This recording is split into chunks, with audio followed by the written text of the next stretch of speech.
Hello everyone, study point RC channel पर आप सभी का स्वागत है। स्टैटिक जीके की क्लास में आज बात करेंगे जो अंतर्राष्ट्रीय सीमा रेखाओं के नाम, name of international boundary line.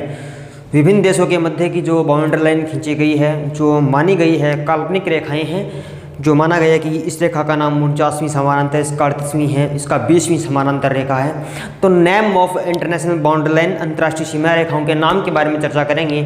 शुरू करते हैं आज की क्लास को। देखते हैं सबसे पहले 16वीं समानांतर रेखा, 16th पैरेलल लाइन। 16वीं समानांतर रेखा 16th पैरेलल लाइन किस किस के मध्य है? नामीबिया और अंगोला के मध्य। किस किस के बीच में? नामीबिया और अंगोला, दोनों के दोनों अफ्रीका महाद्वीप के देश हैं। इसका मतलब 16वीं समानांतर रेखा है वो नामीबिया, अंगोला अर्थात अफ्रीका महाद्वीप में है। ठीक है, आगे बात करनी। चलो 17th पैरेलल लाइन, 17वीं समानांतर रेखा, 17th पैरेलल लाइन, 17वीं समानांतर रेखा उत्तरी और दक्षिणी सूडान के बीच में। एक उत्तरी सूडान, दक्षिण सूडान, दोनों के दोनों अफ्रीका महाद्वीप के देश हैं। तो 17वीं समानांतर रेखा उत्तरी और दक्षिण सूडान के मध्य है। आगे बात करें 20वीं समानांतर रेखा, 20th पैरेलल लाइन किस किस के बीच में है? लीबिया और सूडान के बीच में। आगे है 22 पैरेलल लाइन, 22वीं समानांतर रेखा, ये है मिस्र और सूडान के बीच में। देखो नामीबिया, अंगोला, अफ्रीका महाद्वीप, ये भी अफ्रीका, ये भी अफ्रीका, ये भी अफ्रीका, चारों की चारों का संबंध किससे महाद्वीप से है? अफ्रीका महाद्वीप। आगे बात करें 31वीं समानांतर रेखा, 31 पैरेलल लाइन, 31वीं समानांतर रेखा किस किस के बीच में? ईरान और इराक के बीच में। किस किस के बीच में? ईरान और इराक के बीच में। ये है मध्य एशिया के देश आ जाते हैं, मध्य एशिया के देश अर्थात एशिया महाद्वीप से इनका संबंध है।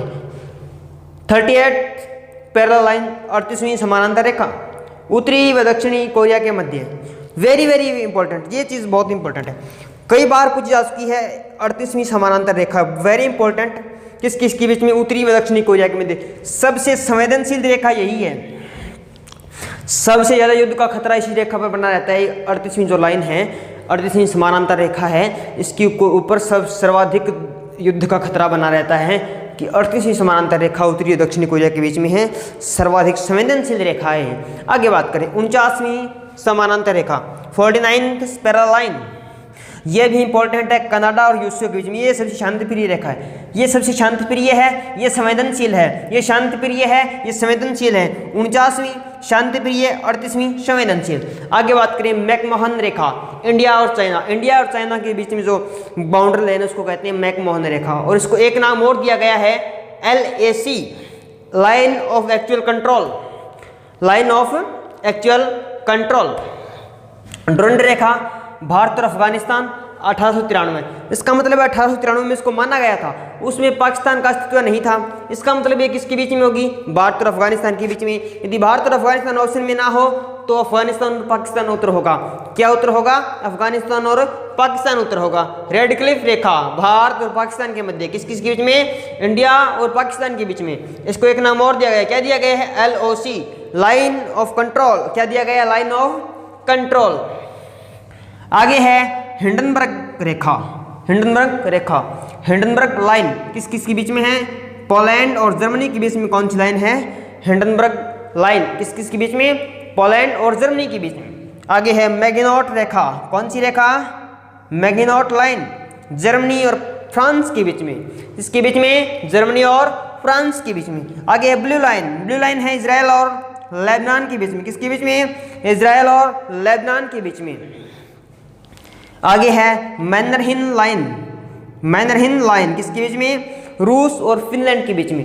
ये कुल 16 रेखाओं की बात की और लगभग क्वेश्चन यहीं से बन जाता है। और दो इंपॉर्टेंट है जो मेन है वो तो ये है 38वीं 49वीं। 38वीं समानांतर रेखा उत्तरी दक्षिणी कोरिया के मध्य, 49वीं समानांतर रेखा यूएसए कनाडा के मध्य, और एक ये इंपॉर्टेंट है मैकमोहन, और उसके बाद में इंपॉर्टेंट है रेड क्लिफ, डुरंड रेखा। ये दोनों का नाम ऊपर वाली क्या सही है? 3 और 2 5, 5 इंपॉर्टेंट है। 38वीं, 49वीं, रेड क्लिफ, मैकमोहन, डुरंड रेखा, 3, ये 5 इंपॉर्टेंट है, वेरी इंपॉर्टेंट। 5 तो वेरी इंपॉर्टेंट है, बाकी सारी वैसी इंपॉर्टेंट है। तो आगे फिर एक और स्टडी के टॉपिक की बात करेंगे अगली क्लास में। तब तक के लिए थैंक यू।